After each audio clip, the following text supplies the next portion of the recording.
On today's show, we're talking about the new 2024 Ford Ranger STX. That's right, this is a lower trim, but that doesn't mean you're getting low quality features. So we're gonna do a quick walk around of this thing, Kelly, and point out some good and maybe a little bad. I don't know.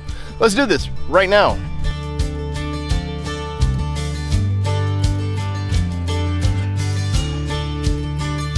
This is one of Ford's worst kept secrets, we'll say. This is the 2024 Ford Ranger, and this is the lower trim, and this is a pretty blue, Kelly. I like this blue quite a bit. But I say this has been a bad secret because we've seen these things floating around. We knew with the Australian version coming out, we kind of knew what we were going to get here. But this is the STX. So what can you expect to get from these things? Are you going to get any kind of features at all? Well, clearly the days of just you're not getting a painted bumper are over because it's being a lower trim. It actually looks like it belongs. It doesn't look base. Right. And we do a walk around here, you're getting nice. Look at the LED lights on this thing, or the running lights on this. You looks like you're getting some still some LED on there. You're getting a 255 1770 Goodyear tire. That's right, these are Territory AT tires, and not bad. I mean, you know we guys like to off-road a little bit. Look, you can tell Ford's been out here off-roading these things just a little bit, having some fun out here at a beautiful lake. But anyways, you're getting a nice wheel on this thing. Kelly, where are you at with just kind of the look of the wheels? They're not my favorite, but they're not my least favorite on the market either. So I would go with these over like a chrome tire. So I'm good with this. Right. And paint color, I know this is a big color for you. You do like this Ford I do. Lightning you all blue, know whatever. I don't get too crazy with my colors, but I actually do like this blue a lot. This is actually the Velocity blue. Oh, it's Velocity blue. Okay. And as you can see, look, it's a truck. I mean, it's a common shape to these trucks. You walk around to the back. This is four-wheel drive, which is nice. They are still doing a dual leaf spring on this truck. I thought we might see all coilovers, but it's okay, Kelly. Not all these are built to go off-roading, and sometimes you need to tow and haul things. And how much will this thing tow? Oh, you would ask me, what is it? 7,500.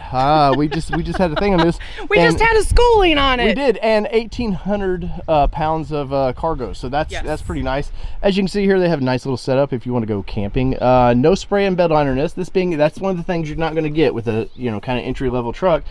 No split glass either. Yeah, no slide glass, and there's also no plug back there.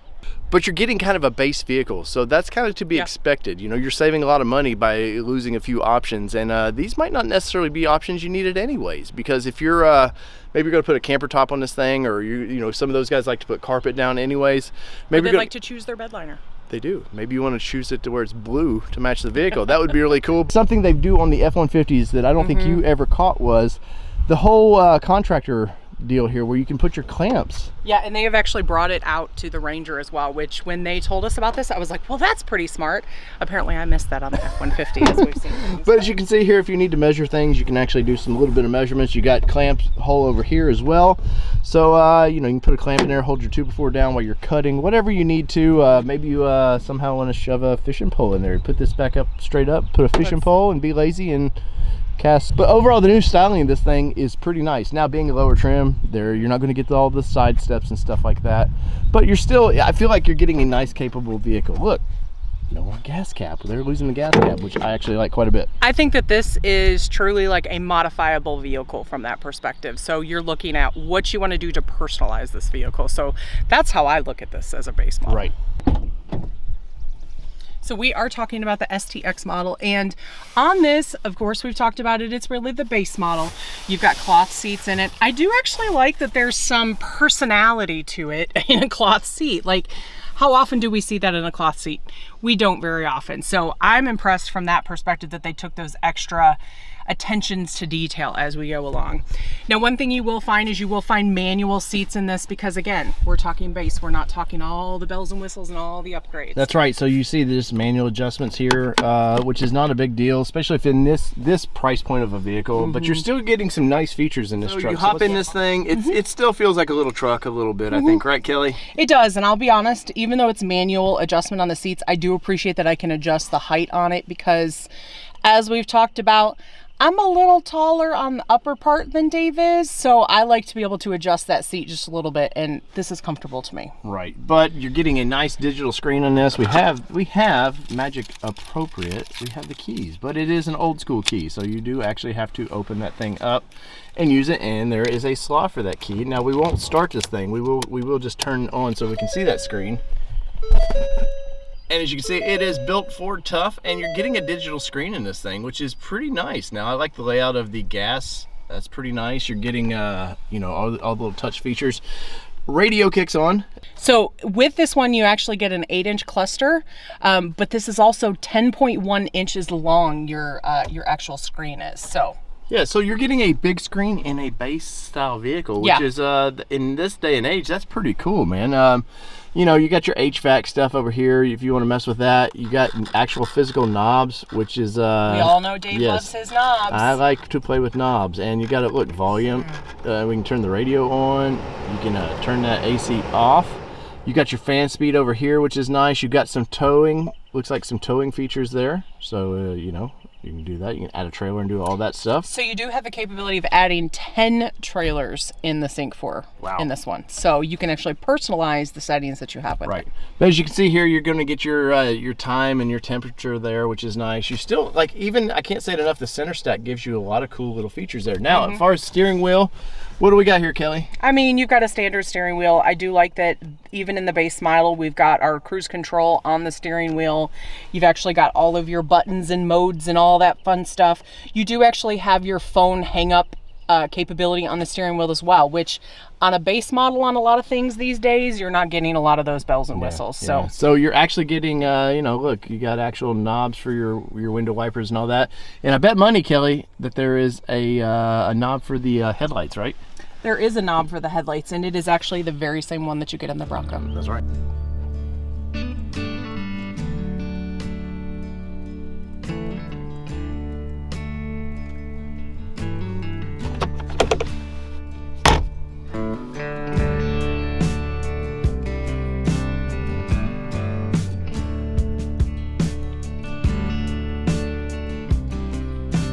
All right, what are my nitpicks? Ford. People in the back of these vehicles, they tend to get hot or cold, and well, what is going on with this? A little pocket of some sort, which is fun and handy, but there's no air vents back here, Kelly, which is, from Bronco community, been one of the #1 things we've heard about. You know what else you don't have down there? You don't have USB or USB. No, but you do get an aux plug, and this but being who uses that? This being a lower trim vehicle, you kind of get some things. But what do you use with the aux plug? I don't know. I'll bring my 8-track out. But something that we always check on, and this lower trim gets it, is what the heck, Ford? Cup holders. Cup holders in a standard base model SXT Ranger, like people would want to use these things. You didn't give it to me in my 2021 Badlands Bronco, but you gave it to me in a 2024 Ranger SXT. That's right, but no pockets or anything there, just pretty basic, but still very nice. Now, there's you know, the seats, you're getting matte pockets, which if for some reason GM decided you're gonna have to start paying for. I don't know why, but once again, you do get a little holder there, which is pretty nice. Now, the seats do something interesting, Kelly. What do? Oh, they fold up, and look, you're gonna get kind of some storage areas there. So that's, I mean, not a ton of storage, right? But yeah, Ford calls this a secure storage under it. So I did confirm there is no locking part of it, but it is secure because it's under your seat, out of mind, out of sight, thieves' minds. So you do have a bit of storage. I do appreciate that they're taking advantage of this, because we have seen other brands that don't take advantage of this section of the truck, and it's really just dead space to a lot of them. So you might as well utilize it while you've got it. And you know what else this space reminds me of? You might see a plug-in hybrid. Now, I can neither confirm nor deny that Ford has said anything about this, because they haven't told me anything personally, but if you look at the size of this thing, look at the big bump out here.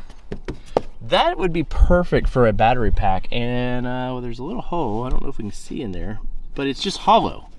So it's like Ford might have something coming down the road. Foreshadowing. I know, but overall though, that's a nice, I like the fact it's one seat too. It's not a split seat, because that seems interesting So you need to get open both sides? Yeah, until you need to open both sides, and then you have to go to both sides of the truck to open both sides. And that sounds silly, but it is actually kind of a big deal. Right, but we got headrests up here, which are, you know, whether people like this or not, they're just obligated to have them. You got the kind of, I don't know what, R2-D2 Cushy thing headers. or whatever they call those. But pull this back, and what happens? You actually have a little bit.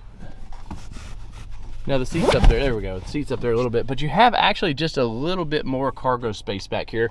If you wanted to, you could throw maybe a empty backpack or something back here. Looks like that's where they're hiding the jack.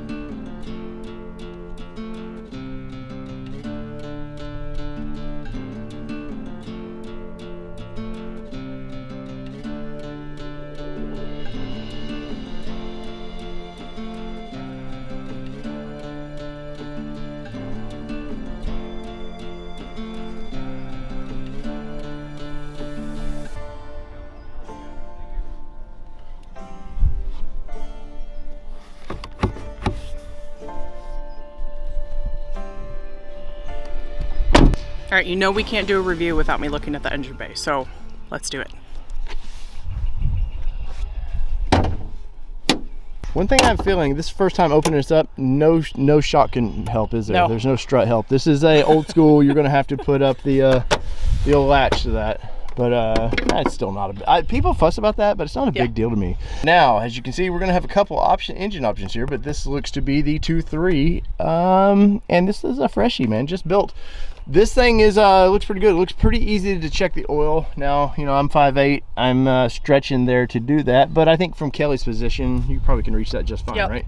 All good. So there, you've your oil filler there. Changing the spark plugs on this thing looks like might be a breeze. There's the coil packs there. Overall, though, a lot of room for adventure up here. Like you know, you could add a lot of stuff to this. Now, yeah, you've got a lot of height in the engine bay. Yeah, a lot of height. Now this has the sound deadening, which I don't know if that's an optional feature. Sometimes they do like to charge for that. But over there, it looks like you could actually put another battery if you wanted to use this like an adventure vehicle, or you could put an ARB pump or something like that. But overall, Kelly, what's your impressions? Overall, I'm pretty impressed with the amount of space that is available in there. They've crammed a lot under the hood, to be honest with you. They sure have. And of course, we know the 2.7 goes in there as well, so that's a little bit bigger. But yeah, let's shut the door on this one. So Kelly, this has been our walk around of our first look at the STX. Pretty impressive for what probably the price point's going to be in this. But overall, the STX, I think there's a lot of value there. It's a pretty color, depending on, I mean, that's a flashy color that you wouldn't think you'd get on a base trim, right? No, base trims, I would expect white, gray. Yeah, black, silver. Yeah, standard red, things like that. But overall, I think it's a pretty good thing. Now, we're going to do a little rating, and we're going to adjust these ratings over time, but we're going to do a 1 through 10 for styling. So Kelly, styling of this new Ranger, where are you at with this? Styling, it's a little close to Maverick for me, so I'm going to say a 7. A 7? Okay, I'm going to give it an 8.5 on this, and because for one of the STX, you got a lot of styling, and it doesn't seem like it's going to cost you as much as you get into the Lariats and some of the higher trims that we've seen. So in the comments below, where do you rank this thing? Where are you at with styling? Overall, I think the comfortability of this thing, I would say for being a base, I would probably give it about a 7 right now. Yeah, I'm at probably a 7 just because I need a few more plugs for the back seat. Yeah, to be honest with you. Well, that and we want to sit in this thing, drive it around town, figure out how it is. So sure. In the comments below, let us know what you think about this. So Kelly, whether it be 2-wheel drive, 4-wheel drive, it only matters what you drive today. If you're going to drive that Ford Ranger, and hey Ford, please, peace everybody, love y'all. See ya.